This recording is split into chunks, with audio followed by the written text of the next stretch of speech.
Tumble out of bed, and I stumble to the kitchen. Pour myself a cup of ambition, and yawn and stretch and try to come to life. Jump in the shower, and the blood starts pumping. Out on the street, the traffic starts jumping, with folks like me on the job, from 9 to 5. Working 9 to 5, what a way to make a living. Barely getting by, it's all taking and no giving. They just use your mind, and they never give you credit. It's enough to drive you crazy if you let it. 9 to 5, for service and devotion. You would think that I would deserve a fair promotion. Want to move ahead, but the boss won't seem to let me. I swear, sometimes that man is out to get me. They let you dream just to watch him shatter.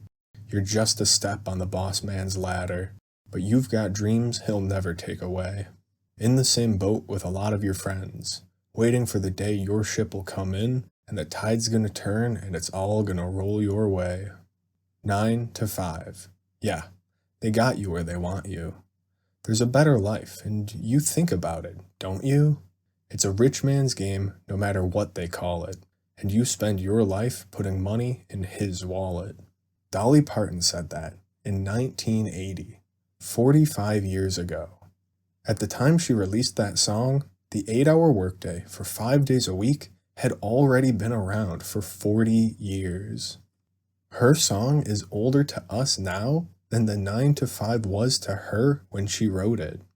That schedule once felt modern and desirable. Now, nearly 100 years later, it feels like a trap. How did we get here?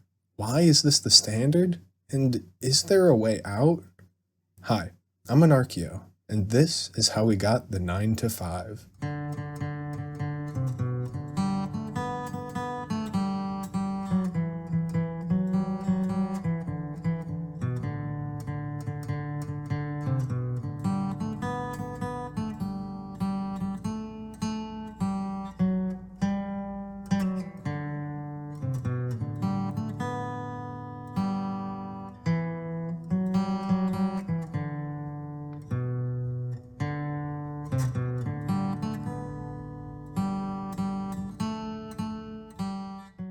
America began on July 4th, 1776, when the 13 British colonies in North America declared independence from the British Crown.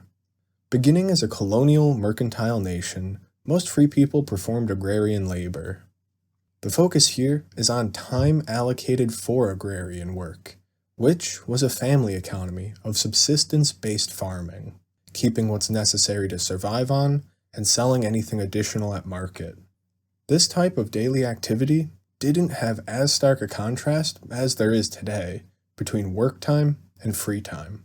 All time was dedicated to running the farm. People worked while the sun was up till the sun was down, 6 days a week, with Sunday as a day of rest, making use of as much available light as was possible. Selling extra goods at the market allowed families to purchase what they couldn't produce. It also allowed them to hire additional labor. These hired day laborers would be paid based on a day of doing work or would get paid by the job, generally working upwards of 12 to 16 hours a day.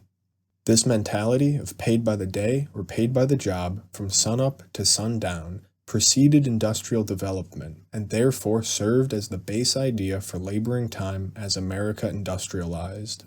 One example comes from the first recorded strike in American history to reduce working hours. In May of 1791, carpenters in Philadelphia went on strike because, in the short days of the winter, the men were paid by the piece, but that in summer, the masters instituted pay by the day. This incensed the men, and they demanded a specific working day, from 6 o'clock in the morning to 6 in the evening. The carpenters' strike failed, and the sun-up to sundown schedule remained, but fervor to reduce working hours and establish work-life balance was just beginning. Around the time America gained its independence, the Industrial Revolution was also beginning, with the first wave in the 1760s going until the 1830s. During this time, America saw itself industrializing as well, with Samuel Slater founding the first industrial factory in America, the Slater Mill in 1793, which centralized production and increased output with machines. Although industrialization was progressing, working conditions were not. Discontent with hours spent working with and on these new machines, in Philadelphia in 1822, journeymen, millwrights, and machine workers passed resolutions specifying that 10 hours of labor were enough for one day. Work ought to begin at 6 a.m. and end at 6 p.m. with an hour for breakfast and one for dinner. Resolutions weren't enough. In 1825, 600 journeymen of the Boston House Carpenters attempted to enforce this demand. In springtime, when construction demand was greatest, the carpenters went on strike. They argued, "It's unjust and inhumane for us to work more than a 10-hour day, especially while people in other cities like New York, Philadelphia, and Baltimore already have a 10-hour day. We acknowledge that given the 10-hour day, we wouldn't take away the right of others to personally bargain for overtime pay past 10 hours." In response, the master carpenters and capitalists said, "The sun-up to sundown schedule has always been a thing, so don't question tradition." They shouldn't strike, because over time with hard work, you'll rise through the ranks and become a master carpenter, eventually acquiring property and becoming respectable. Striking makes the workers look bad. It's discouraging to new workers who are happy to work at these hours and conditions, which are just conditions because long hours builds the discipline necessary to become a master. Free time means more laziness, more idleness and vice, which is immoral and goes against human nature. All the workers are happy with current conditions except you, and you would end up making yourself and others homeless, while making conditions worse for everyone. It's un-American to strike. It's unnatural. They're not sober or sensible, as only good-sensed, honest, and just men wouldn't strike. They do acknowledge personal bargaining, but say that it's unfair to the employer to strike and collectively bargain, because striking is inconvenient to the employer. Now isn't the time to strike, especially after we already allocated estimates for pricing based on how long we'll work you. Plus, if we agree to this now, then everyone else would want it, forcing others to adopt the same changes, thus changing the entire economy, affecting the price of everything. Everyone should be happy with the work they have, and maybe, one day, you might be a master too.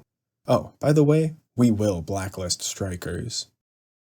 In short, the workers just wanted a shorter, stable workday with the opportunity to negotiate overtime pay, while the capitalists used rhetorical, moral, and harmful characterizing arguments for why working hours shouldn't be reduced, and why they feared it would affect their business and ruin society, and anyone that dared to go against them risked unemployment. The strike failed, but motivation persisted. 2 years later, in 1827, a pamphlet circulated Philadelphia, adding crucial reasoning to reduce working hours. They argued that, yes, in America we have the right of universal suffrage. Every man can vote for their own legislators. But it's of no benefit to us, as we don't possess the sufficient knowledge to properly use it. It would ultimately be for the betterment of society, when everyone possesses a greater degree of intelligence so they can direct it for their own benefit. But currently, that is not the case, and our lack of intelligence is used against us, against our prosperity and welfare, by those who influence us to vote against our own interest. We urge every city and large town to have a free press and free public library. In fact, if the legislators had done their duty, instead of scientific inventions and improvements causing injury and issue in finding employment, hours would naturally be reduced from 12 to 10 to 8 to 6 and so on, until the development and progress of science have reduced human labor to its lowest terms. It's reducing the workday to allow free time for public education, so we the people can educate and better ourselves for a more perfect union, rather than having the press and education controlled by business owners whose interests go against those of the workers, while also adding that technology should benefit the worker, lessening working time and giving more benefits. 8 years later in Boston, in 1835, another pamphlet is published. Written by a large assembly of carpenters, masons, and stonecutters, this pamphlet was published with the intent of informing workers in Boston and Massachusetts and around the nation what the issue at hand was. The issue is important for everyone, not just ourselves. It's for our family, our children, so they won't have to work a 12 or 16-hour day. Work is only a contest between how little they will pay for how much we will work. No hours are stable, no contract fair. The only thing guaranteed for your labor is pain. We are overworked physically and mentally by a tyrannical system, left with only enough time to eat and to sleep, and still barely have enough time for that. Those who require excessive labor are anti-American and anti-human rights, because we have rights and duties to perform to God, our families, ourselves, and to society as American citizens. Meanwhile, the workers are the ones who actually do the work to make the city functional. They're the mechanics, they're the firefighters, and they deserve more respect from society. We, the workers, are the ones that produce and create everything, and the employer capitalists are truly dependent on us. We're not asking for higher wages, but be careful if they offer you higher wages. They're a bribe to keep your mind and body working long hours. The employers over-advertise jobs, so they're never short of willing workers for these hours in these conditions, forcing workers to underbid and compete against each other. Our opponents have no solid logical argument for maintaining long hours, commonly resorting to criticizing the character of workers, using rhetorical attacks against them. And who are you to say what we want or what we will do with our free time? It's unjust and unfair. Most people at present result to drunkenness because they're overworked with long hours. Us laborers are temperate in all things, but it's the employer who, if not controlled by their own alcoholism, are controlled by them being drunk on greed, which is ultimately more inhumane for all human happiness. Which, during this time period, it was common for employers to give their workers alcohol to help get them through the day. But we don't ask for something to get us through the day. We just want a day that we can get through. Yet, they keep us employed to keep us from getting drunk. But when we have no work, we remain unemployed, and those who claim to employ us to keep us from getting drunk do nothing to help us. And still, we're threatened with being blacklisted. They threaten to starve us into submission to their will. The God of the universe has given us time, health, and strength. We utterly deny the right of any man to dictate to us how much of it we shall sell. Again, we see moral arguments with retorts to earlier capitalist arguments, while emphasizing economic points about surplus labor creating worker competition, and that workers do the actual labor to create all the wealth. This spurred the people of Boston to strike, but their strike failed. However, it also encouraged the people of Philadelphia, where unskilled Irish workers, followed by house painters, bricklayers, masons, carpenters, plasterers, hod carriers, blacksmiths, plumbers, leather curriers, cordwainers, printers, auger makers, saddlers, dry store clerks who wanted earlier closing times, bakers who wanted no baking on Saturday night or on Sunday, and lastly, city employees. All of these people, in solidarity, orchestrated the first general strike in U.S. history and won their demand for a 10-hour day. Seeing them win, the strike spread to other cities and states where the demands were also met.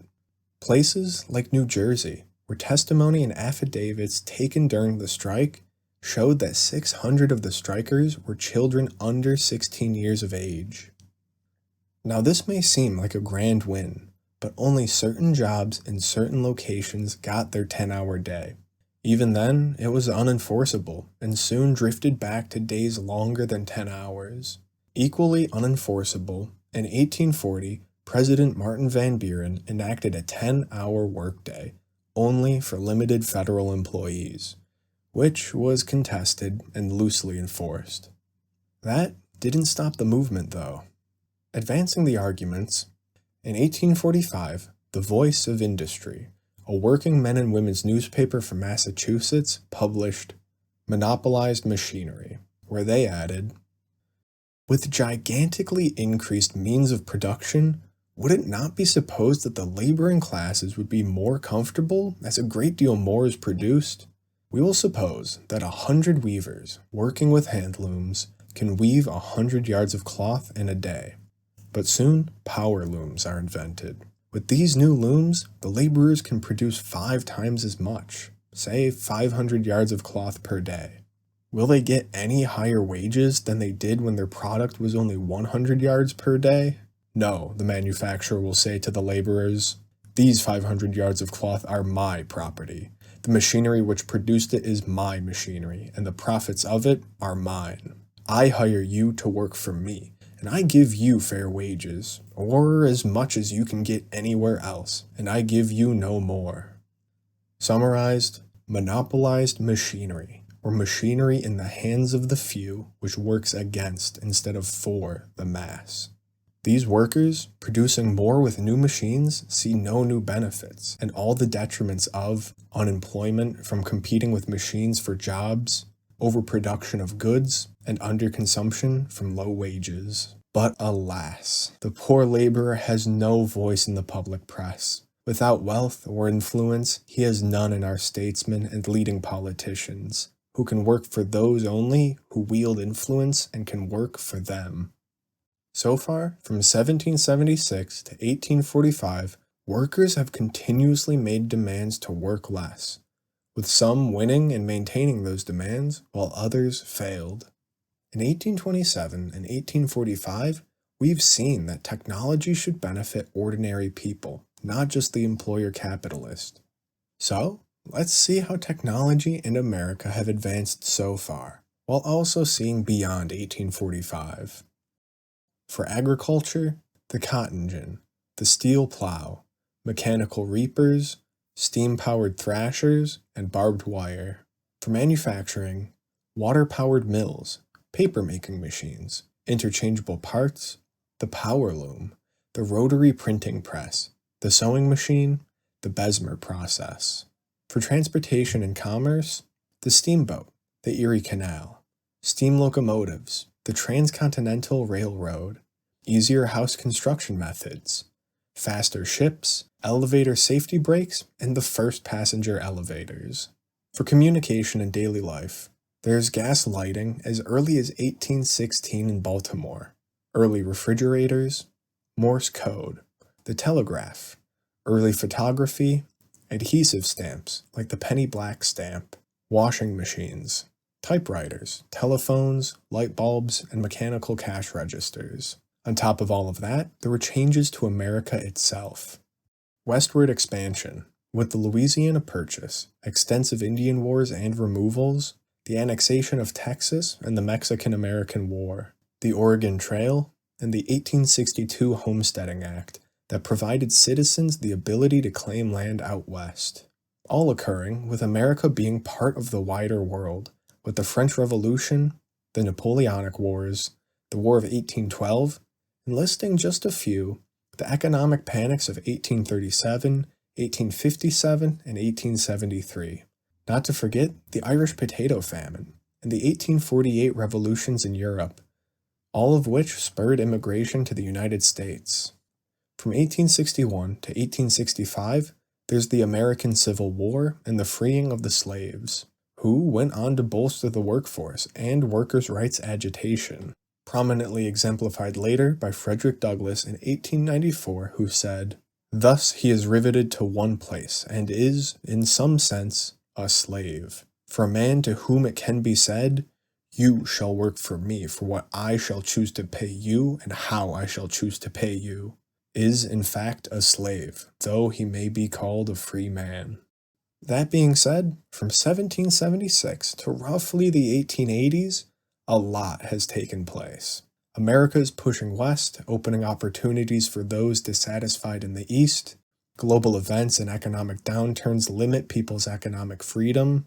World events and an influx of immigrants and newly freed slaves add to job competition, but also add to educate workers' social consciousness. New organizations for labor reform appear, like the National Labor Union and the Knights of Labor. All of which is happening as technology grows more advanced while workers remain in the same 1776 working conditions. I could go on with examples of people fighting for the 10-hour day, but since there never was an overarching, legislatively official 10-hour workday for everyone, I'd like to move on. The earliest account of an 8-hour day was in the Navy Yard in Charleston, Massachusetts in 1842 by carpenters and ship caulkers. Nearly 180 years ago from present, people were working an 8-hour day. Part of their desire for less working time came from looking at other countries. In England, in 1817, Robert Owens popularized the phrase, 8 hours labor, 8 hours recreation, 8 hours rest. From England to America, the sentiment was shared. It wasn't until after the Civil War that agitation for the 8-hour day really began, with figures like Ira Stewart. Stewart began work as a machinist's apprentice, working 12-hour days, leading him to become involved in labor unions and worker advocacy. Stewart taught that inventions in machinery increased production, and out of increased production, wage earners might raise their standard of living. One of his main points was, a reduction in hours was an increase in wages. Individual workers fighting for their own reduction would be outcompeted and underbid by other workers. But a legal minimum limit to the number of working hours for all would force a general rearrangement of wages. Essentially, if you're working today in 2025 at the federal minimum wage of $7.25 for 8 hours a day, 5 days a week, you earn $290. If you reduce the work week by 8 hours without cutting pay, daily wages would increase to $9 an hour, a 20% hourly raise. Your overall take-home pay wouldn't increase, but it wouldn't be reduced either. What you would gain is more free time. In 1865, Stewart argued why more free time was beneficial. I would love to work less, but I barely make enough to live off of 10 hours. How can less working time mean more pay? People used to believe the Earth as the center of the universe. Not anymore. People thought Sir Rowland Hill crazy for his presumption. Sir Rowland Hill invented the penny black stamp in 1840. His presumption? Reducing the cost of stamps increased their value. High stamp costs meant less stamps bought. Lower costs meant more bought, which was achieved by creating a simplified system with technology for printing production, science for the adhesive, and policy that the stamp prepaid the shipping. This would increase the volume they sold, offsetting the low selling prices. Selling more at less equals selling less at high. These stamps were a huge success, selling in greater volumes, and adding additional value for society with an increase in letter sending from their affordability. As we shall see, reducing working hours increases productivity, and the added societal benefit will be more education, technology, science, and policy. If someone works a 14-hour day, how many newspapers or books can they read?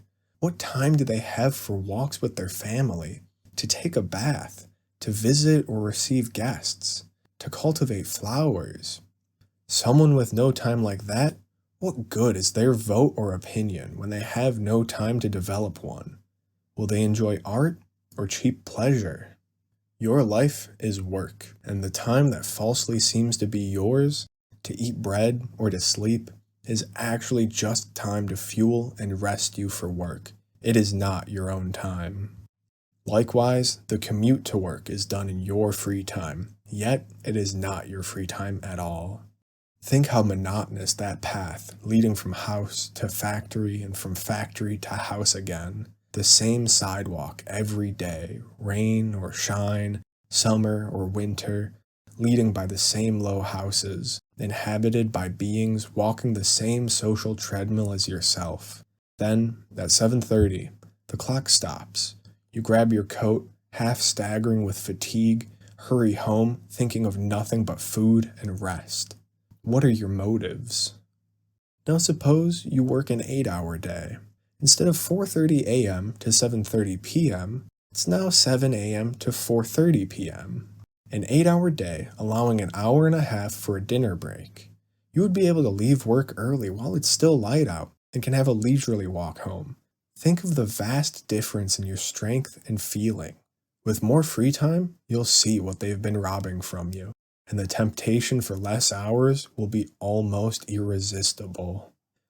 The first feeling of having more free time may be, as are many of the Sabbaths by the overworked, in sleeping, eating, and in debasing amusements.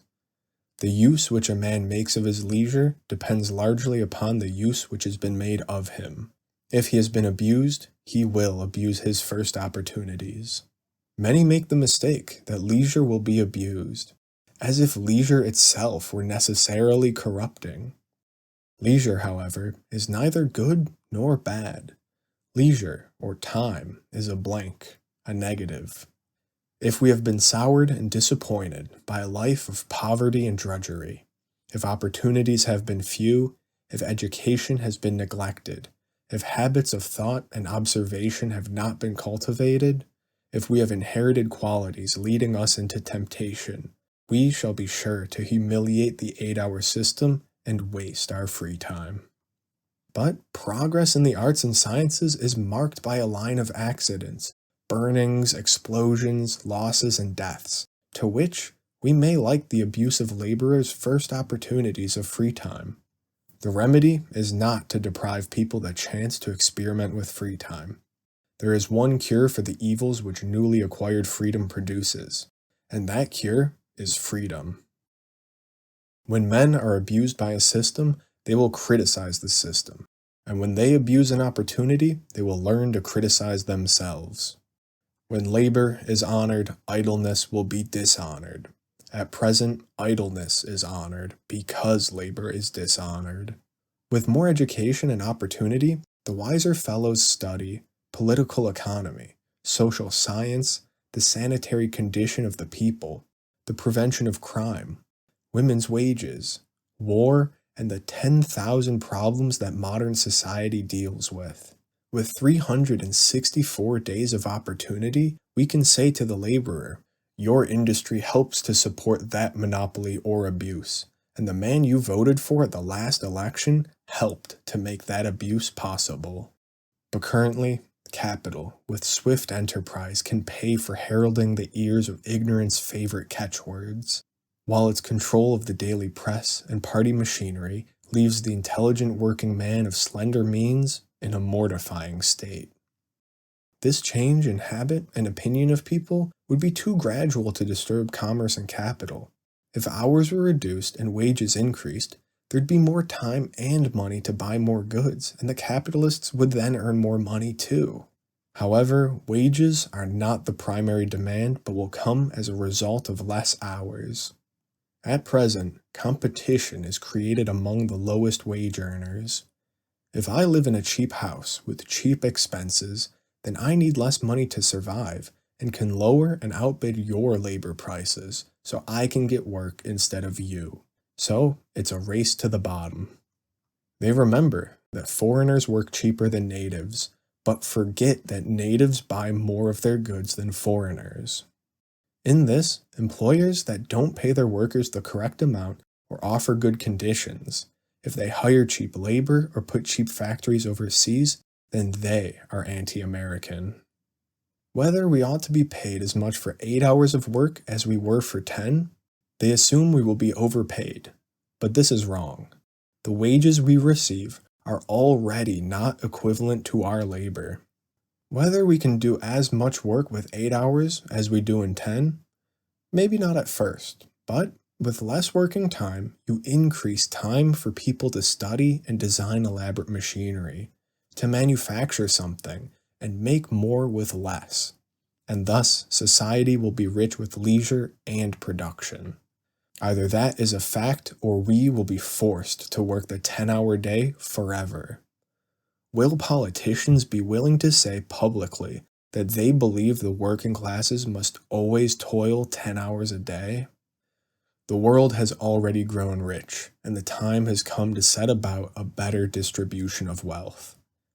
Within 10 years of the 8-hour system's adoption, there will be a call for the 6-hour system to complete what 8 hours and succeeding reforms have left undone in the distribution of wealth.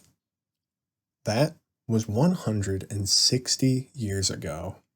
Stewart said it's the laws of the market, supply and demand. There is such little supply of free time, and so, according to the market, we demand it and we will get it. This all sounds too good to be true, right? Even Ira Stewart admits that people caricature them. These men think that 8 hours is to bring about the millennium. Others thought his argument just. In 1868, a federal 8-hour day was voted on, which President Andrew Johnson vetoed. Still, it passed, and we got an 8-hour federal workday. But, like Van Buren's, it was contested and loosely enforced. The unenforced 8-hour law and Ira Stewart's actions inspired a congressional hearing in 1883 on the relation between labor and capital, resulting in creating the National Labor Bureau. Two main points from this hearing that I'd like to point out are testimony from one of the lead businessmen of the time, and testimony about laborers' thoughts on shorter working hours. Jay Gould, a self-described, self-made man who pulled himself up by his own bootstraps, starting as a blacksmith and later a surveyor. When the Panic of 1857 hit, he bought a majority stock in Rutland Washington Railroad, from Troy, New York to Rutland, Vermont, which he flipped for a profit to buy railroads out west, which he slowly monopolized by manipulating stock to outbid and then buy out his competition. Eventually, he owned 10,000 miles of railroad across 10 states and Oklahoma. He owned 15% of all the railroads in the United States. Gould testified that, "Railroads had then got to be a sort of hobby with me. I didn't care about the money I made. I took the road more as a plaything, to see what I could do with it. I had passed the time when I cared about mere money-making." He says his railroads created jobs in the coal industry and cattle ranches, and that he largely helped develop the West along the railroads. Granted, these jobs worked people upwards of 10 hours a day for minimal pay. Gould's company is actually public property, because his duties are to the stockholders, and he must increase their net earning power. On whether stockholders are making too much money, he says it's fair, and that if people want to get rich, they should invest in his railroads so they can all make money together. When asked, "Do you think there would be any opposition made to a general national law regulating interstate commerce?" "The freer you allow things to be, the better. They regulate themselves. The laws of supply and demand, production and consumption enter into and settle those matters." When asked about strikes, their causes and results, strikes are from class dissatisfaction, and generally a personal failing of the individuals.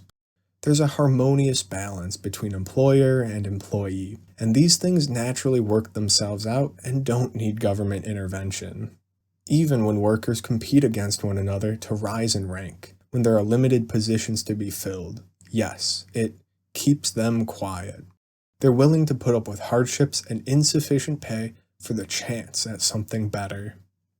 Do you think that workers have gotten their fair share of wealth that industry has created? Yes. Also, there is no danger of an American aristocracy of wealth. We today have retrospect and can see that Jay Gould was the 9th richest person in U.S. history, who conspired with the political machine of Tammany Hall, gaining favorable legislation from politicians in exchange for positions on his railroad. And he also got government assistance, with the military assisting in strike breaking during the 1886 Great Southwest Railroad strike. To compare, Jay Gould got rich off the Panic of 1857, but after that panic and the 1873 panic, working hours kept increasing and wages kept decreasing. The workers argued, much like they have in the past, but emphasized that It's the government's responsibility to help protect the well-being of human beings, because long hours creates less efficient parents. We want more time for home comforts, mental improvements, social enjoyments, for recreation and family. With more time for education, there'll be more educated people for voting against the voting cattle, whose votes are purchased on election day from people whose entire life is only work. For 2,000 years, we've been trying to figure out how to work less, while others have been trying to make all they can off of us in the process. One worker in particular, William Godwin Moody, directly referred to Ira Stewart. Summarized, if you expend 100% of your working energy in 10 hours, you stretch your productive energy thin. It's not just a day-to-day phenomenon, it's a week-by-week and year-to-year feeling of being worn down. But if you expend 100% of your working energy across 8 hours, you can be more productive without exhaustion. Now, less hours and better machinery means more productivity. But still, how much productivity is enough or too much? Is it when it overproduces? Is it when it's underconsumed? It could be underconsumed by low consumer purchasing power, which consumer purchasing power would be low because machines replaced labor, creating more unemployment and more competition for jobs, driving competitive wages lower. If lessening working hours lessens productivity, to meet the same productivity as before, we use better technology and hire the unemployed to fill the necessary hours to maintain that productivity. This would increase the demand for labor and increase wages. As more people are needed to meet those productivity levels, wages are more incentivized. And if a decrease in hours is an increase in wages, together that would bolster consumer purchasing power. Like the penny black stamp, the changes wouldn't affect productivity's profits, but the added value would be more free time, less unemployment, and higher wages. But this is where the issue is. Capitalists, like Jay Gould, want and need profit in order to satisfy the stockholders by indefinitely expanding their industry and wealth. Capital must reproduce itself and bear interest in order to sustain itself and have a profit. How is this done? Through cheap and overworked labor, through overpriced and underquality goods. Moody's reason for giving that testimony? He wrote a 6-hour workday law in 1883, publishing it in his book, Land and Labor in the United States. His 6-hour workday chapter emphasized, a reduction in hours needs to be made from legislation, that we create fake labor by overproducing non-necessities and overworking people for the sake of selling junk, like live, laugh, love signs. We should focus on producing the necessities of life for everyone first, then reduce working hours, then we can make luxuries. Also, there's a legal argument that the United States Constitution must provide for the general welfare, and did so in 1842 by reducing Navy dockyard workers' hours to 8, and they should do so for everyone. He ends by remembering Herbert Spencer, the guy who coined the term survival of the fittest, who later in life changed his views and advocated for less working hours, saying, "Too much have we preached the gospel of work, and it is time to preach the gospel of relaxation." By now, the 8-hour movement had grown. The American Federation of Labor in 1886 designated May 1st as the day for a nationwide strike wherever the 8-hour day was refused. 350,000 workers across 11,562 establishments all over the country went out on strike. 11,000 in Detroit, 25,000 in New York, 40,000 in Chicago, and many others around the country. Some 45,000 workers in Chicago were given the 8-hour day to prevent them from striking. Focusing on Chicago, the state militia had been called out and the police were ready. The Chicago Mail asked that Albert Parsons and August Spies, the anarchist leaders of the International Working People's Association, be watched. Keep them in view. hold them personally responsible for any trouble that occurs, make an example of them if trouble occurs. And occur trouble did. May 3rd, when strikers and sympathizers fought scabs, the police fired into a crowd of strikers running from the scene, wounding many of them and killing 4. Furious, Spies went to the print shop and published his circular calling for revenge. Revenge for the people who had been killed just for asking to have their hours of toil reduced, that their basis was to sit down, shut up, and listen to the boss, or else you'll be killed. Revenge for enduring years of humiliation, years of being worked to death, years of want and hunger, years of having your children sacrificed to factories. Revenge for being enslaved to greedy and lazy masters who come and shoot you when you ask to work less. To arms we call you. As Howard Zinn puts it, a meeting was called for Haymarket Square on the evening of May 4th, and about 3,000 persons assembled. It was a quiet meeting, and as storm clouds gathered and the hour grew late, the crowd dwindled to a few hundred. A detachment of 180 policemen showed up, advanced on the speaker's platform, ordered the crowd to disperse. The speaker said the meeting was almost over. Then, a bomb exploded in the midst of the police, wounding 66 policemen, of whom 7 later died. The police fired into the crowd, killing several people, wounding 200.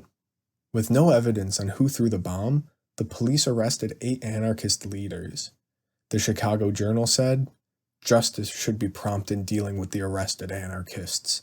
The law regarding accessories to crime in this state is so plain that their trials will be short." Illinois law said that anyone inciting a murder was guilty of that murder. The evidence against the 8 anarchists was their ideas, their literature. None had been at Haymarket that day except Fielden, who was speaking when the bomb exploded. A jury found them guilty, and they were sentenced to death. Their appeals were denied. The Supreme Court said it had no jurisdiction. A year after the trial, 4 of the convicted anarchists, Albert Parsons, a printer, August Spies, an upholsterer, Adolf Fischer, and George Engel, were hanged. Louis Ling committed suicide in his prison cell. Samuel Fielden and Michael Schwab got life in prison. Oscar Neebe got 15 years in prison. The event aroused international excitement, with meetings taking place in France, Holland, Russia, Italy, and Spain. Some evidence came out later that a man named Rudolf Schnaubelt, supposedly an anarchist, was actually an agent of the police, an agent provocateur, hired to throw the bomb, and thus enabled the arrest of hundreds and the destruction of the revolutionary leadership of Chicago. But to this day, it has not been discovered who threw the bomb. Later, in 1890, international demonstrations organized by the Second International of Working Men took place on May 1st, the anniversary of the Haymarket Affair, marking the first Labor Day, which is still celebrated around the world today, while the United States Labor Day is on the first Monday of September, distancing itself from May Day and International Workers' Day. In the same year, Terence V. Powderly, leader of the Knights of Labor, summarizes all that I've talked about so far. One of the principles of organized labor is to reduce the hours of labor. Previous to 1825, men worked from sunup to sundown, and because he went forth for the purpose of supplying the family with food, we owe the term breadwinner.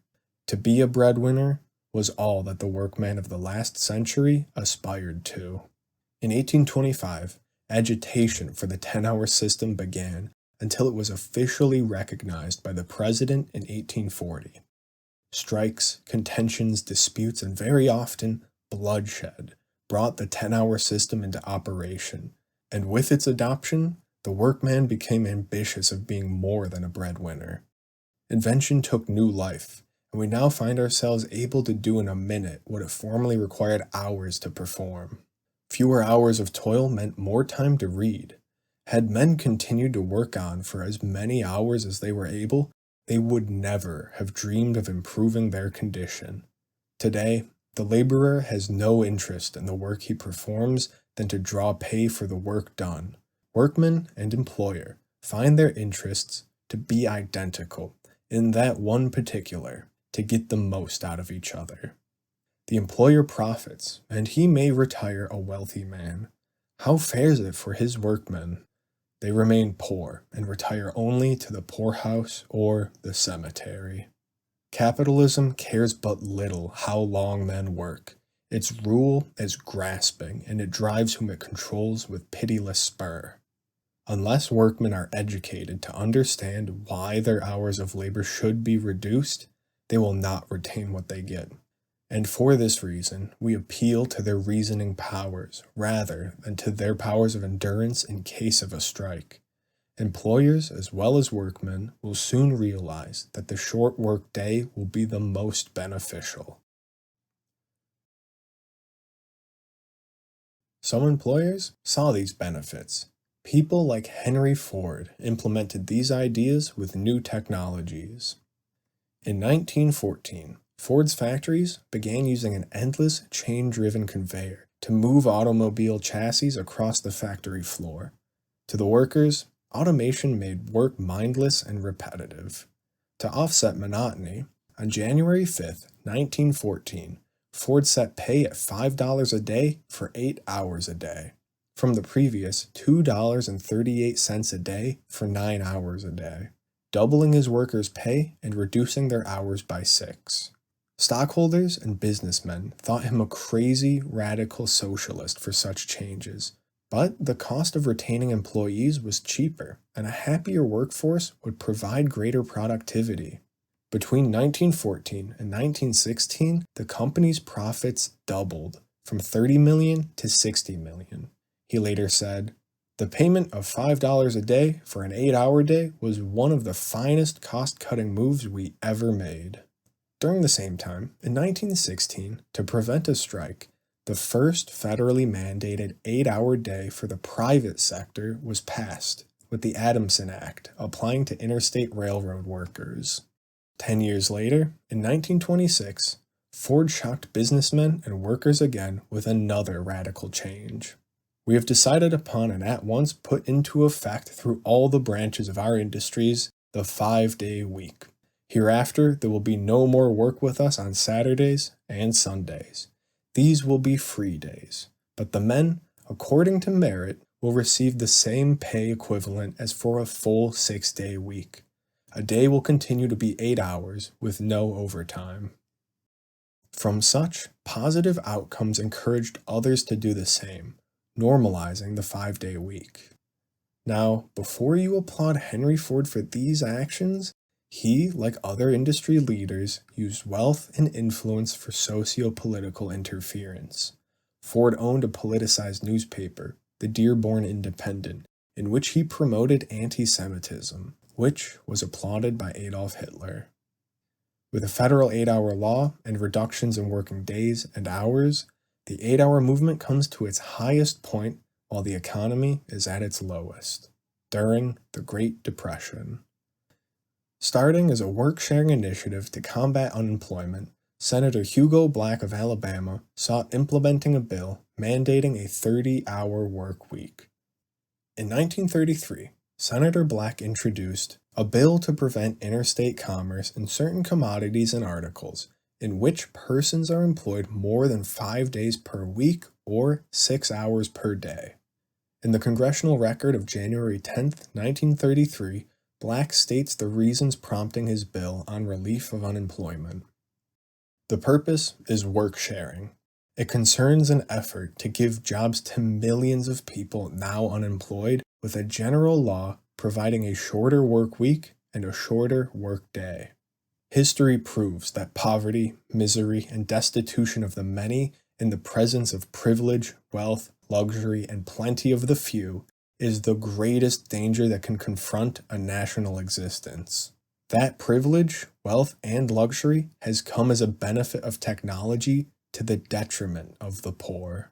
If our modern inventions and scientific advancements can now produce more of life's necessities and comforts in 1 year than can be sold at a profit, the end of the year will find an unsalable surplus. Here's an example. Last week, a charitable institution in Washington made an appeal for old shoes, saying, "We need men's shoes and socks immediately. It is tragic to turn down applicants who come in with tattered shoes that have chafed their feet so that they actually leave a trail of blood as they limp along.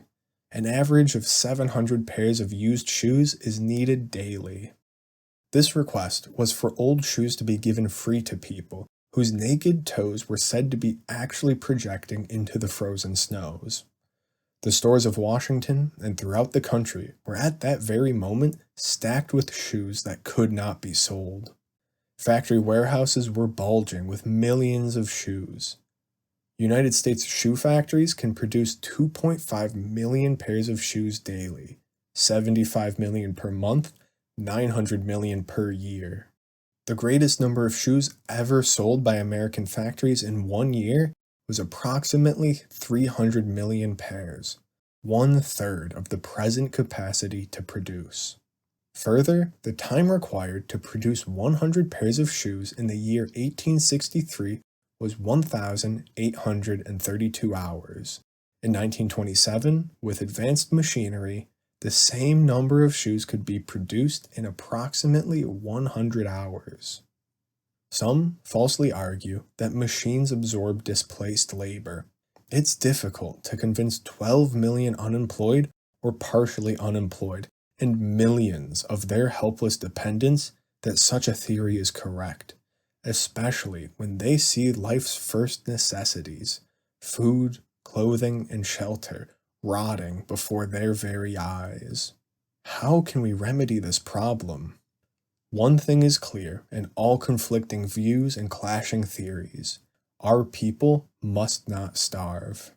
Timidity of action, failure to face the facts, clinging tenaciously to theories that starve men, women, and children are all inconsistent with American ideals and American hopes. Those who are inactive to solve the current problem are active for preserving a failing system. For industry profits, I admit that my plan would decrease the profits of capital and would increase the wages of labor. My own belief is that the major contributing cause to our present dilemma is that labor has been underpaid and capital has been overpaid.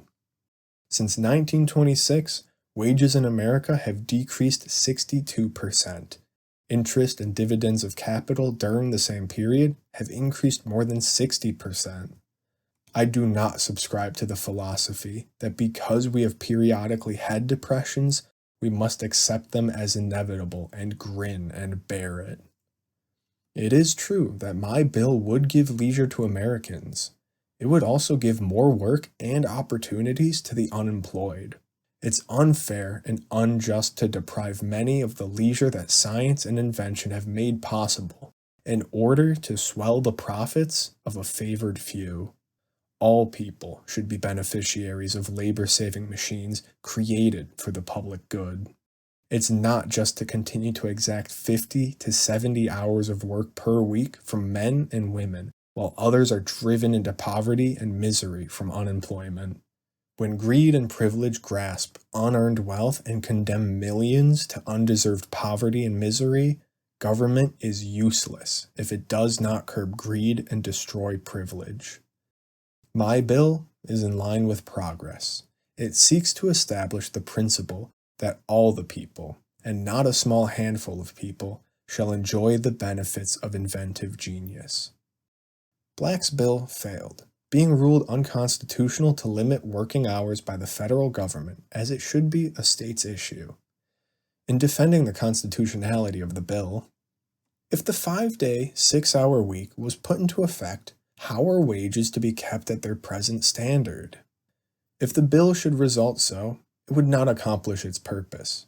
All of us recognize today the lack of purchasing power. The bill should have attached to it a provision for a minimum wage. It would not be injurious to industry because all businessmen would have to follow these rules so there would be no competitive advantages. How, if you worked less, could you make the same amount of pay without an increase in pay? In this case, the company would pay more for the same amount of work when 4 people are doing the work of 3. Such a viewpoint was maintained before. My idea is that labor has been underpaid and that capital has been overpaid. The people of this nation cannot be starved, they cannot be underpaid, and are depended upon to buy the products of this nation. Where is the money to come from the employer capitalist? Under the old dispensation of watered stock and a $150,000 per year salary of corporation presidents and officers, I believe that wage earners have been underpaid and capital has been overpaid. Now, with advanced machinery, we can produce all that we need. Why should we cling tenaciously to a system which forces 12 million men into idleness, in order that 12 or 25 million more may work 10 to 16 hours per day? The failure to adopt every means that gives reasonable promise of success is indefensible. It is not in keeping with a government which maintains the tradition that it is of, for, and by the people. As a matter of fact, there has grown the evil of unemployment, of enforced idleness, and out of that comes the necessity for change. The spirit of avarice will not do it. Humanitarian manufacturers stated they were helpless to compete with those who used sweatshop methods, and they were compelled to work their people long hours in order to meet competition. The time has come when machinery and efficiency can produce with a 30-hour week more than we can sell at home and abroad. What do we find? Instead of the advantages of improved machinery going to consumers and the men who work, it's gone to increase the tolls of those who own the plants, and they have built them and overbuilt them until they find themselves crucified on their cross of greed and unable to sell their product because they have robbed the laborer of the ability to purchase. They tell us that this proposal will breed idleness. Aren't 12 million idle today? Aren't we destroying our unemployed people by permitting others to work long hours and depriving them of leisure? I do not subscribe to this propaganda, which has been industriously circulated, mainly by the writings of people who were never compelled to listen to the whir of machinery 12 or 13 hours a day, but who have talked about the exaltation of constant laborious drudgery. I welcome the coming of earned leisure to people when I think of the minds dwarfed by constant toil, the intellects that perhaps might have soared to great heights in the thought and genius of this nation that have been deprived of their opportunity, because they must sit and listen to the grinding whir of machinery, hour after hour, until their energy is sapped. Their life practically is taken. I think, what may we have lost in some of those people? Congress is here with hands held out impotently saying, "We would like to do this, but the Constitution is in the way." That Constitution was never written to be an obstacle to human progress, but it shall be utilized as a stepping stone to carry human beings to higher planes of happiness, peace, and security.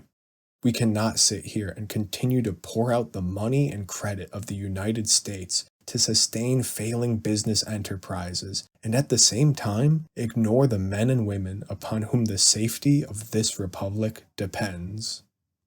Hugo Black's bill passed the Senate, but failed in the House of Representatives, and so wasn't passed.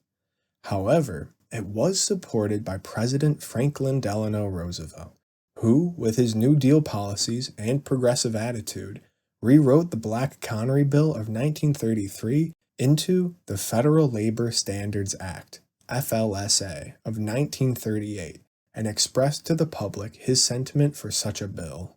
After many requests on my part, the Congress passed a Fair Labor Standards Act, what we call the Wages and Hours Bill. That act, applying to products in interstate commerce, ends child labor, sets a floor below wages, and a ceiling over the hours of labor. Do not let any calamity-howling executive with an income of $1,000 a day, who has been turning his employees over to the government relief rolls in order to preserve his company's undistributed reserves, tell you, using his stockholders' money to pay the postage for his personal opinions, tell you that a wage of $11 a week is going to have a disastrous effect on all American industry. The FLSA was signed into law the next day, on June 25, 1938, and remains the current cornerstone of labor laws today. The objective is to provide for the establishment of fair labor standards in employments in and affecting interstate commerce and for other purposes. The primary points: establishing a minimum wage, a 44-hour-a-week standard reduced to 40 hours by 1940. Work over 40 hours is paid at 1.5 times the initial rate, overtime. Implementing limitations and protections for child labor, and that the federal government can enforce these labor laws. Additional amendments since prohibit sex discrimination and unequal pay and regulate record-keeping requirements. A side note on modern changes: minimum wage was set to increase with FLSA amendments. However, today, minimum wage has gone up nominally, the number it says on paper, but it has not increased in real inflation-adjusted dollars for nearly the past 50 years. But we'll leave the topic of wage labor and minimum wage for another time. So, there we have it. After 162 years of America, from protesting in 1791 to striking in 1835, dying in 1886, arguments by laborers made their way to Congress and enacted the first enforceable hours reduction law for all, providing us with the 8-hour, 5-day, 40-hour-a-week, 9 to 5. But what about today? As to what's happened the past 87 years, I'd like to quote the first premier of the People's Republic of China, Zhou Enlai. When asked about what the impact of the French Revolution had been, he said, "Too early to say." Educated estimation and reasonable assumptions based on the evidence we've talked about, drawn as a parallel to events that transpired between 1938 and 2025, is what I base this next argument off of. When the FLSA was passed, the world was at war, with the United States joining that war in 1941. Since then, nuclear bombs have been invented and dropped. Nuclear energy and science has developed, vaccines and the discovery of the structure of DNA, a wider spread of commercial automobiles. We've gone from basic computers to quantum computers. Humanity landed people on the moon and are landing rovers on Mars, while creating cutting-edge satellites. Robotics further revolutionize and automate industrial work. There's the internet, smartphones, television, and large data models that we call artificial intelligence.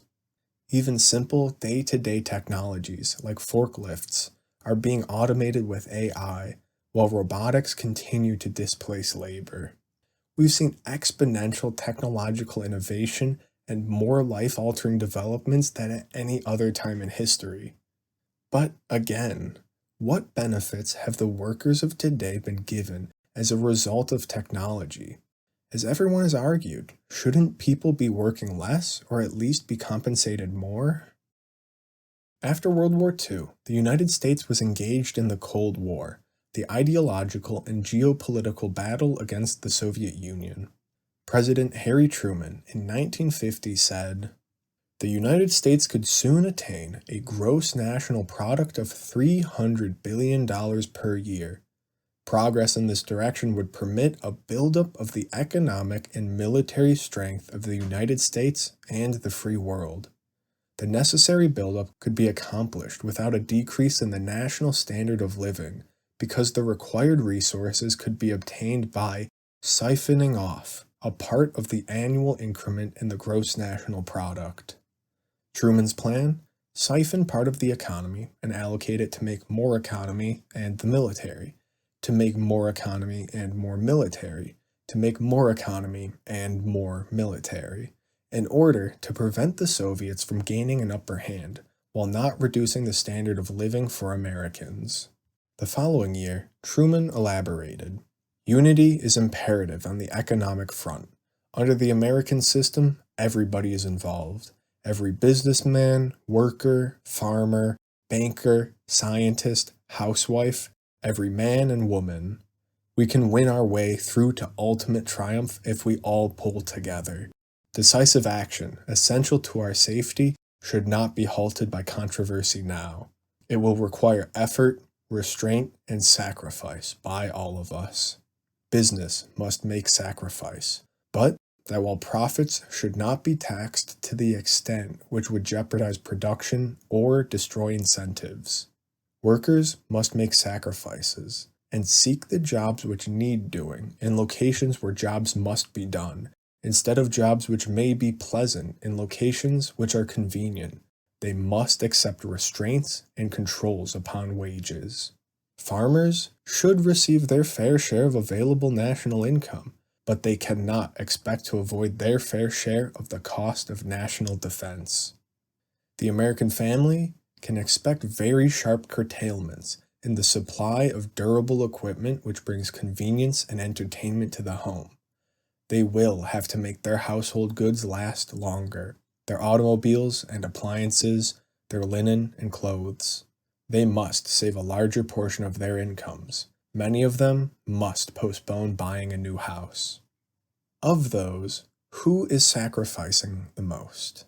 The businessman, who enjoys a little less profit, which they may gain back in the form of government contracts or tax cuts for job creation, or the American family, who must make goods last longer, must postpone buying a house, and accept restraints on wages. Is this what Truman meant by not reducing America's standard of living? World War II's aftermath, Truman's America, and the Cold War were inherited by Dwight D. Eisenhower, who pointed out, "Every gun that is made, every warship launched, every rocket fired signifies, in the final sense, a theft from those who hunger and are not fed, those who are cold and are not clothed." This world in arms is not spending money alone. It is spending the sweat of its laborers, the genius of its scientists, the hopes of its children. The cost of one modern heavy bomber is this: a modern brick school in more than 30 cities. It is 2 electric power plants, each serving a town of 60,000 population. It is 2 fine, fully equipped hospitals. It is some 50 miles of concrete pavement. We pay for a single fighter plane with 500,000 bushels of wheat. We pay for a single destroyer with new homes that could have housed more than 8,000 people. This is, I repeat, the best way of life to be found on the road the world has been taking. This is not a way of life at all, in any true sense. Under the cloud of threatening war, it is humanity hanging from a cross of iron. These plain and cruel truths define the peril and point the hope that come with the spring of 1953. This is one of those times in the affairs of nations when the gravest choices must be made if there is to be a turning toward a just and lasting peace. Remember, those were just the costs in 1953, when the military budget was only $49 billion. Today, the budget is $849 billion and continuously increasing. I wonder what that cost has stolen from each American. Eisenhower left office in 1961, again warning, "We must guard against the acquisition of unwarranted influence, whether sought or unsought, by the military-industrial complex. The potential for the disastrous rise of misplaced power exists and will persist. We must also be alert to the equal and opposite danger that public policy, could itself become the captive of a scientific, technological elite. We must also avoid the impulse to live only for today, plundering for our own ease and convenience the precious resources of tomorrow. We cannot mortgage the material assets of our grandchildren without risking the loss also of their political and spiritual heritage. Eisenhower warned against government, military, private interest collusion for wealth and power accumulation and consolidation, while also pointing out government's compliance in that. For the American citizen, as recently as 2024, according to surveys and macroeconomic data by the Bank of America, approximately 30% of Americans live paycheck to paycheck, spending 90 to 95% of their income on necessities, meaning that money runs out before the month does. Other people, like Bernie Sanders, put the figure around 53 to 60%. According to the Federal Reserve, the bottom 50% of Americans, roughly 66 million households, collectively own 2.5% of national wealth in America, approximately $4 trillion, while the top 0.1% of Americans, around 132,000 households, own 13.9%, roughly $22.5 trillion, more than 5 times the amount of wealth than the bottom 50%. To further exemplify this, $22.5 trillion divided by 132,000 households is about $170 million per household. $4 trillion divided by 66 million households is about $60,000 per household, and a majority, if not all of them, are living paycheck to paycheck. That's not even to mention the other percentiles of American wealth. The point being that government spending is ever increasing, and wealth is continuously being accumulated and consolidated, while a majority of Americans are struggling. As the United States militaristically built up to stay ahead of the Soviet Union, it also underwent an ideological battle. McCarthyism, the Second Red Scare, emerged in the 1950s and brought about a dominating American anti-communist fear-based political ideology that pitted an us versus a them. Remember 1825, where the employer capitalist claimed that organizing and going on strike was anti-American, and those that went on strike would be blacklisted? The same thing happened during this time period. In 1938, the House Un-American Activities Committee was created to inspect disloyalty and potential communist ties. This committee was active from the 1910s, keeping an eye on an emerging Soviet Russia and other potential foreign adversaries, continuing until 1975, when it was dissolved and reconstructed into the Internal Security Committee. Their work wasn't limited to just anti-communism, but to preventing foreign agents' subversive activities within the United States. However, the cultural stigmatizing that this campaign formed against communism, socialism, anarchism, and other left-leaning terms disrupted discussion of such ideologies, demonizing them without being able to critically analyze them, where today people falsely view the authoritarianism of Stalin's Russia as synonymous with the ideas of socialism. During this time period, because of the Soviet Union, there were easier justifications for anti-unionism, with union-busting activities and labor laws, like the Taft-Hartley Law of 1947 and the Landrum-Griffin Act of 1959, as well as a slew of union corruption scandals that tarnished public opinion. The accumulation of power, wealth, and influence into the hands of the few to the detriment of the many, as well as the suppression of the worker and union ideologies, are only a few of the potential reasons why no progress has been made. These are justified hypotheticals. What I would like to point out realistically is the transition of the U.S. economy in the past 80 years. The economy is broken into 3 sectors: agriculture, manufacturing, and service. In the beginning, we talked about agriculture's primacy in American labor. As technology advanced, agriculture required fewer people, significantly shrinking the workforce and relocating them to the manufacturing sector. This sector I mainly focused on and was the main one that brought about the 9-to-5, with the formation of unions and worker advocacy. But now, the manufacturing industry's workforce and those unionized workers have been reduced as a result of automated technology. And you, today, are probably part of the 70 to 80% of Americans working in the service industry. This industry is far-ranging, from a cashier to a paralegal, from a truck driver to an archaeologist. Computer programmer, nurses, and researchers are all considered a service.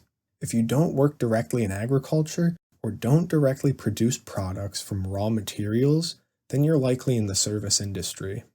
Shifting from a manufacturing economy to a service economy has been deemed deindustrialization. As America deindustrialized and the service industry expanded, every new business has generally started off as not unionized. Those who join newly founded jobs must restart the fight for a reduction of hours and improvements in conditions. Worker complacency in the 40s and 50s allowed companies to move factories away from union hotspots or to foreign countries with unorganized labor. The anti-communist zeitgeist furthered this push toward worker anti-unionism. Anti-union activities, like hiring anti-union consultants, rewriting labor laws, or replacing striking workers, further discouraged unionization. Or major events like President Ronald Reagan firing 11,000 striking air traffic controllers in 1981, which sent a strong signal to public and private sectors that the government was okay with union-busting activities. Today, we still operate under the FLSA, having a 40-hour work week, generally 8 hours a day, 5 days a week, the 9-to-5. However, ours is not a 9-to-5. Some people work 8-to-4 or 7-to-3. An hour is spent in traffic, both on the way to and from work. Some must take a mandatory unpaid lunch that extends their day. It discounts the gig economy, where people have no guarantee of hours or wages, competing with each other for work, with the domination of hustle culture that demands that everyone must go out and grind as much as possible to make a living, which is contrary to the idea that to be ground down, although it may sharpen, to a point beyond that, it shreds down, and overgrinding will dull it, eventually leaving nothing left.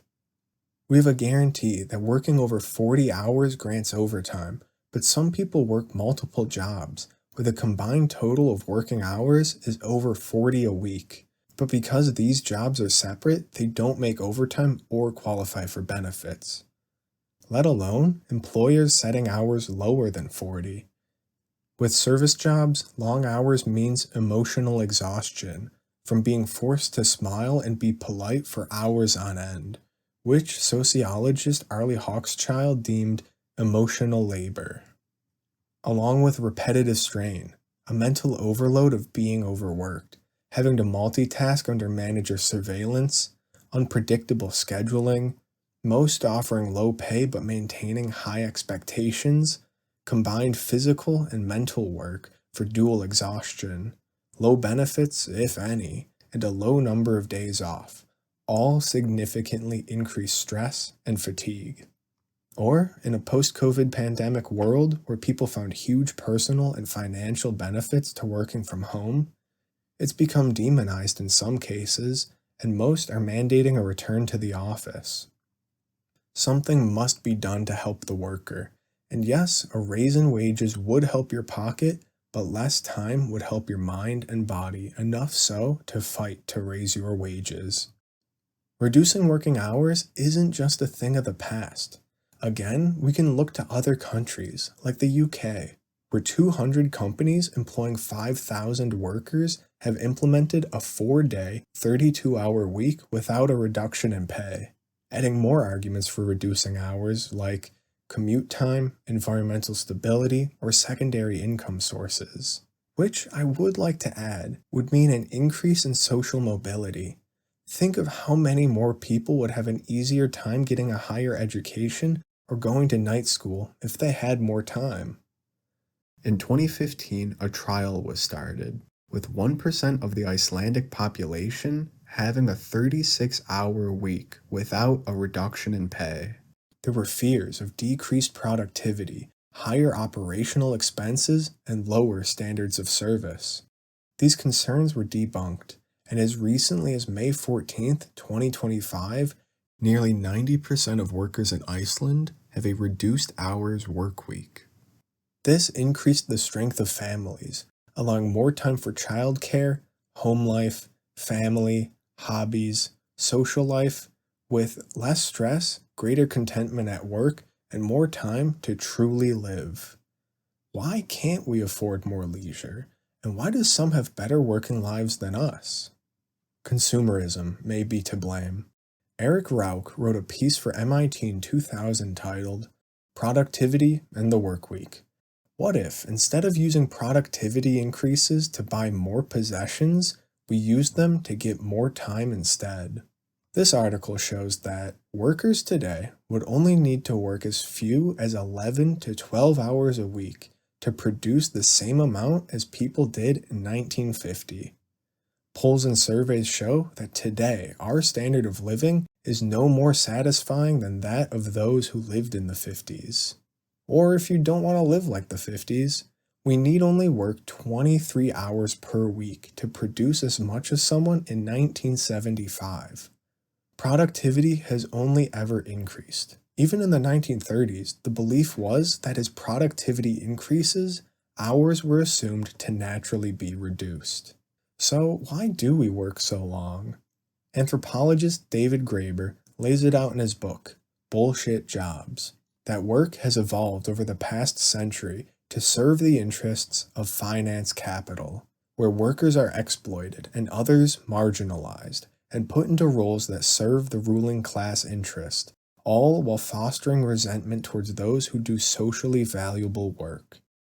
It is the only explanation for why, despite our technological capacities, we are not all working 3 to 4 hour days.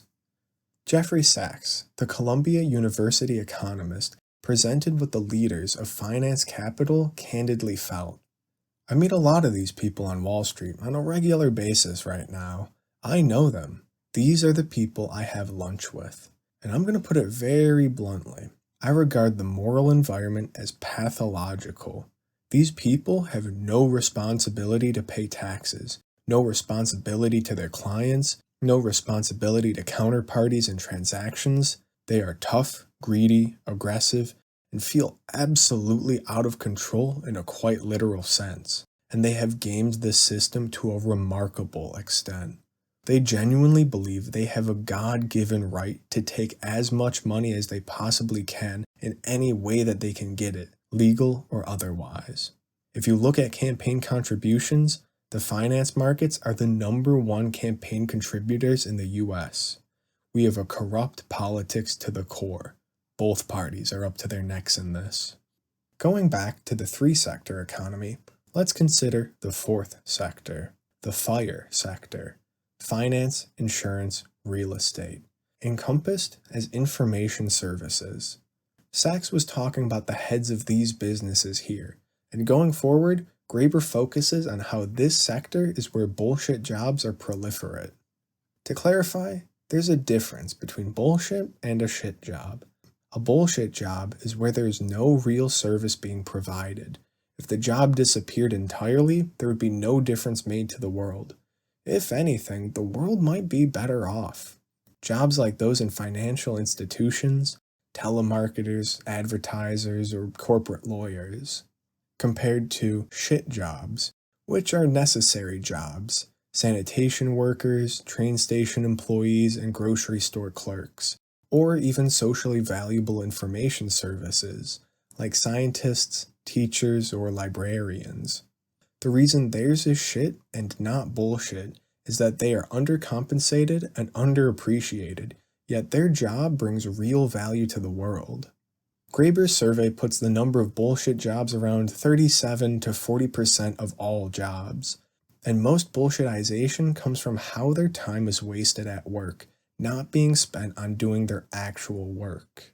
Add on to that the actual useful work. Cleaners for office buildings, electricians, plumbers, and bug sprayers that perform their services in support of bullshit jobs.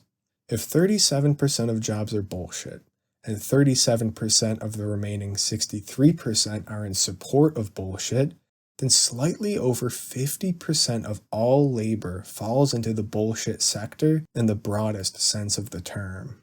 If you add in all the other jobs that basically exist only because everyone is working too hard, dog washers or all-night pizza delivery men, we could probably get the real work week down to 15 hours or even 12 without anyone noticing much. But our culture has bred an anti-leisure sentiment, where grandma says, idle fingers knit sweaters for the devil, and managers say, if you have time to lean, you have time to clean. Following that last line, the meaning of selling time, where a worker's time is not their own, and being idle while on the clock amounts to stealing from the employer, because they paid good money to have access to your time and labor, is a rather new phenomenon of the past few centuries, where time is money, and quote-unquote wasting either is bad. This has led to a differentiation between free time and being on the clock. Historically, we can see why 70 to 80% of us work in the service industry and its expansion over time. In India, services tend to contribute a large portion of GDP, yet real services, cleaners, baristas, electricians, remain about 20%, while the proportion of information services have increased significantly. These are the bullshit jobs. Now, we don't just want to vanish these jobs and cause unemployment, do we? Don't we want to limit unemployment and give people more jobs? More jobs is the one political slogan left and right can agree on, but the left never specify what kind of jobs or whether or not they'll serve useful purposes, and it's just assumed that they will. And right-wing politicians call for tax cuts to put more money in the hands of job creators, never specifying whether those jobs will be good for anything. They just assume that if the market produces them, they must be good. Graeber argues that members of the political class collude in maintaining useless employment. Consider U.S. President Barack Obama on his insistence for maintaining a private, for-profit health insurance system. I don't think in ideological terms. I never have. Everybody who supports single-payer healthcare says, look at all this money we would be saving from insurance and paperwork. That represents 1 million, 2 million, 3 million jobs filled by people who are working at Blue Cross Blue Shield or Kaiser or other places. What are we doing with them? Where are we employing them? Obama admits that millions of jobs are unnecessary and acknowledges that a socialized healthcare system would be more efficient, reducing paperwork and costs. But it would be undesirable for that reason. The inefficiencies are preferable since they keep people employed. The necessity to employ people, even if it means them doing nothing, is better than people working less.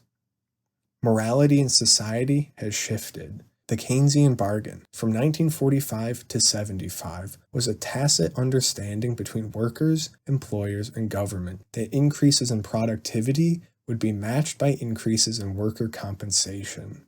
This bargain has since declined. These new profits instead go to investors, executives, and the upper echelons of the professional managerial classes. If it's really true that as much as half the work we do could be eliminated without any significant effect on overall productivity, why not just redistribute the remaining work in such a way that everyone is working 4-hour days, or 4-day weeks with 4 months yearly vacation time, or some similarly easygoing arrangement? Why not start shutting down the global work machine? If nothing else, it would probably be the most effective thing we could do to put a brake on global warming. The creator of the Keynesian bargain, John Maynard Keynes, one of the most influential economists of the 20th century, in 1930 said, "I would predict that the standard of life in progressive countries 100 years hence, 2030, will be between 4 and 8 times as high as it is today. That 3-hour shifts or a 15-hour week may put off the problem for a great while." Graeber reflects on this. 100 years ago, many assumed that the steady advance of technology and labor-saving devices would have made this possible by now. And the irony is that they were probably right. We could easily all be putting in a 20 or even 15-hour work week. Yet, for some reason, we, as a society, have collectively decided it's better to have millions of human beings spending years of their lives pretending to type into spreadsheets or preparing mind maps for PR meetings. In response to the MIT paper, in a sense, those critics who claim we're not working a 15-hour week because we've chosen consumerism over leisure are not entirely off the mark. They just got the mechanisms wrong. We're not working harder because we're spending all our time manufacturing PlayStations or serving one another sushi. Industry is being increasingly robotized, and the real service sector remains flat at roughly 20% of overall employment. Instead, it's because we've invented a bizarre sadomasochistic dialectic, whereby we feel that pain in the workplace is the only possible justification for our furtive consumer pleasures. And at the same time, the fact that our jobs thus come to eat up more and more of our waking existence means that we do not have the luxury of a life. And that, in turn, means that furtive consumer pleasures are the only ones we have time to afford. Trying to quantify the unquantifiable has bullshitized real jobs, where automating a robot to sort ripe fruit makes sense and saves time. But using automation to evaluate history courses requires more bureaucratic effort. Take, for example, comparing a contemporary managerial university where course materials have to be in a uniform format with a traditional academic department. Each line represents an action that must be performed by a human, not a computer. So, what do? As an anarchist, David Graeber isn't a fan of policy. Legislating a 4-day week or a jobs guarantee program would create another bloated bureaucracy to manage and oversee the whole process, placing more power in the hands of the government. Still, he notes a legislated 4-day week is still a good step forward.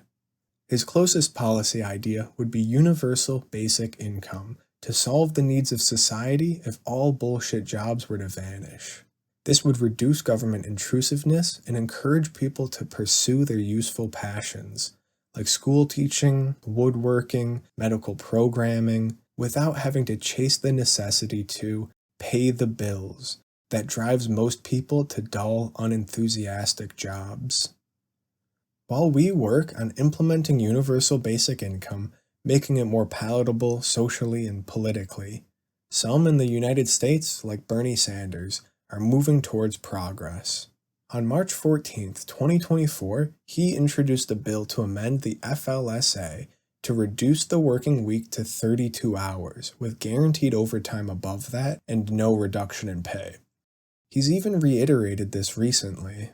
Even if you're not in the federal government, pay close attention to what they are doing and how they are doing it. All of you know that there is going to be a technological revolution taking place right now, and that is artificial intelligence and robotics. So you're going to have computers and robots replacing human labor, okay? Now, I happen to believe that if technology can make us more productive, that is a good thing. But the benefits must go to the workers, not just those who own the technology.